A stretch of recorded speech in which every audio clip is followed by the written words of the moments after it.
भक्तों हर हर महादेव। आज हम चर्चा करेंगे कि भक्ति हमें अमरता कैसे प्रदान करती है। भक्ति होती क्या है, पहले इसको समझेंगे। जब किसी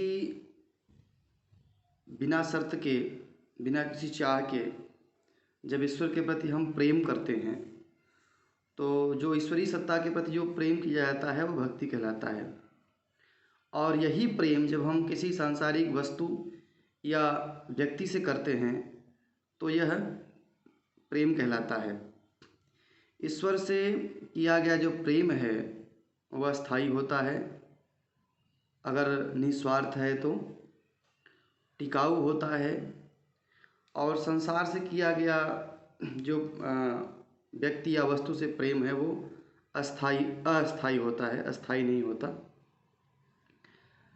संसार से किया गया प्रेम किसी न किसी चाह में होता है और बदले की भावना से प्रेम किया जाता है। जैसे कि सांसारिक दृष्टिकोण में देखें तो एक पिता पुत्र की परवरिश करता है, बच्चे की परवरिश करता है, तो केवल इस अपेक्षा में कि हम जब वृद्धावस्था को प्राप्त होंगे तो हमारा पुत्र हमारी भी परवरिश करेगा, हमारा सहयोग करेगा, सहारा बनेगा। तो ये जो प्रेम है वो प्रेम में स्थायित्व तो नहीं होता, क्योंकि इसमें एक सीमा होती है कि एक सीमा के बाद जो प्रेम है वो नष्ट हो जाता है। लेकिन ईश्वरीय सत्ता क्या है, ईश्वरीय प्रेम होता है जिसको हम भक्ति कहते हैं, इसमें कोई चाह नहीं होती, कोई मांग नहीं होती, बेशर्त प्रेम होता है। जैसे कि अब बेशर्त प्रेम में क्या होता है कि हम झुकने में अपने आप को कभी कष्ट नहीं होता, कोई तकलीफ़ नहीं होती, जहाँ बेशर्त प्रेम होता है। एक छोटा सा दृष्टांत देखेंगे कि एक दादा, मतलब जिसको हम लोग ग्रैंडफादर कहते हैं, वो नाती के लिए और झुक के और उसको अपने पीठ में बैठा के और घोड़ी बन के और चलना, ज़मीन पे चलता है। तो वहाँ पे ये दादा को ये भाव नहीं होता कि ये छोटा सा है, हम इतने बड़े हैं, क्योंकि प्रेम में ऐसी बातें होती हैं। अब कोई देखने वाला ये ज़रूर कह सकता है कि ये मतलब सयाने हैं, बच्चा है, लेकिन प्रेम में झुकने में कोई तकलीफ़ नहीं होती। पर ऐसा प्रेम जहाँ कोई शर्त न हो, जहाँ कुछ चाह न हो। तो भक्ति हमें अमरता प्रदान कैसे करती है, हम इस विषय में आगे बात करेंगे।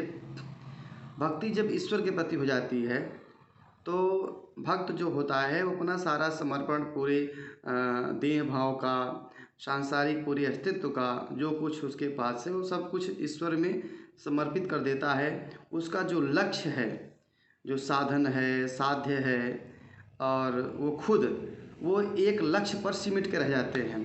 जो उसका लक्ष्य है, चाहे ईश्वर की प्राप्ति, तो वह केवल लक्ष्य पर ही सीमित रह जाता है, बाकी जो उसका अस्तित्व है वह समाप्त हो जाता है।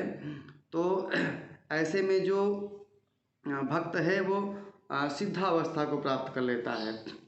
महापुरुषों ने कहा है कि सिद्धावस्था ही अमरत्व की अवस्था है, क्योंकि उस अवस्था में पहुंचने के बाद किसी भी व्यक्ति को, भक्त को बाद में सांसारिक जीवन में नहीं आना पड़ता और जीवन के मर्म और जन्म और मृत्यु के बंधन से वो जीव मुक्त हो जाता है। तो मूल मतलब ये है कि भक्ति करते करते हम जो सिद्धावस्था को प्राप्त करते हैं, मतलब अपने अस्तित्व को ईश्वर के अस्तित्व में समर्पित कर देते हैं। तो कहने का मतलब ये कि हमारा अस्तित्व समाप्त हो गया और हम भी ईश्वर में लीन हो गए, विलीन हो गए।